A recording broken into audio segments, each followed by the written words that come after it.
Get ready for the dictation. 10 seconds. 5 seconds. Start. Mr. Deputy Speaker Sir, I have no doubt that you will all agree with me when I say that the framing of the budget in the present context could not have been a light task for the ministry. The ministry have to grapple with several difficult post-war problems. The three shortages that have emerged out of the war are the shortage of food, shortage of cloth, and shortage of housing. There are other problems also which require urgent and serious consideration.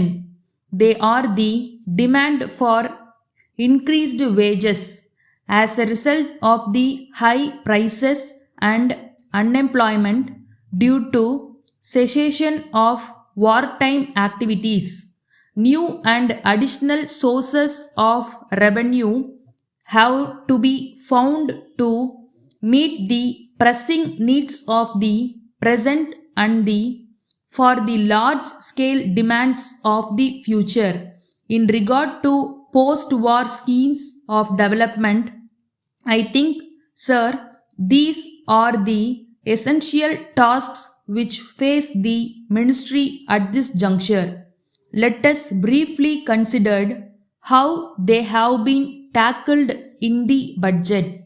Regarding shortage of food and cloth, the ministry have taken several measures and the success of these measures are being watched with anxious interest all over the state.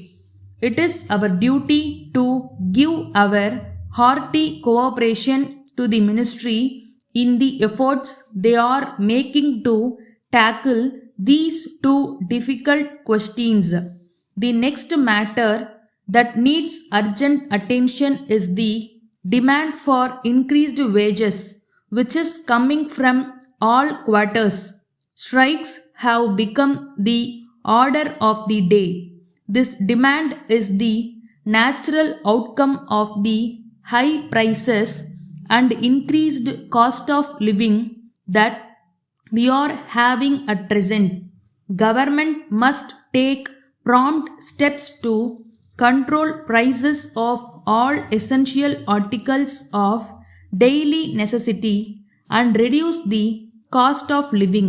Otherwise, they must be prepared to spend large sums of money to satisfy the legitimate demand of the men in the lower grade of service. If government do not control prices, they will have to incur huge expenditure for raising the wages of their low paid employees. By doing so, they will be depleting the budget and they will find it very difficult to provide sufficient finance for the many schemes of development which are so vital to the welfare of our country. Labor unrest has become a grave menace to the peace and prosperity of the country at present. Some of the labor leaders are exploiting the economic grievances of the workers and are creating quite a dangerous situation.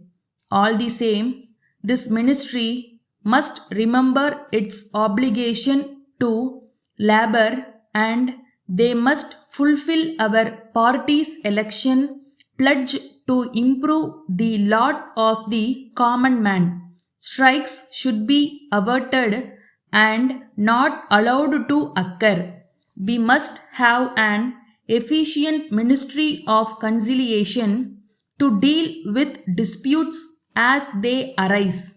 More than that, we must try to prevent strikes by promoting well considered schemes of labor welfare. It is said, sir, that the main cause for many of the ills from which we have been suffered is only overpopulation. Letter dated 10th August 1976 from the Director, National Trading Company, Madras, to the Postmaster General, Madras. Dear Sir, I welcome the recommendation of the Postal Advisory Committee to introduce Sunday delivery of articles. I am also happy to learn that you are in favor of this system, but I understand that there is hesitation on your part simply because that is not done in other countries.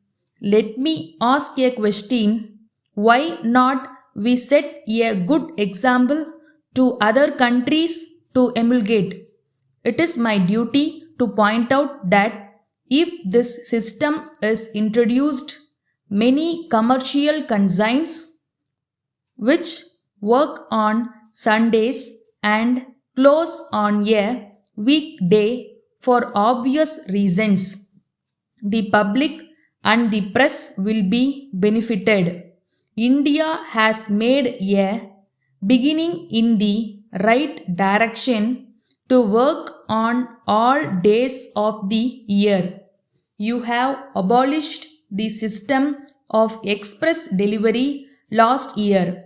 Despite the hue and cry by the public against the obligation of this esteemed orders and very useful public utility service, it is time Sunday postal delivery is restored.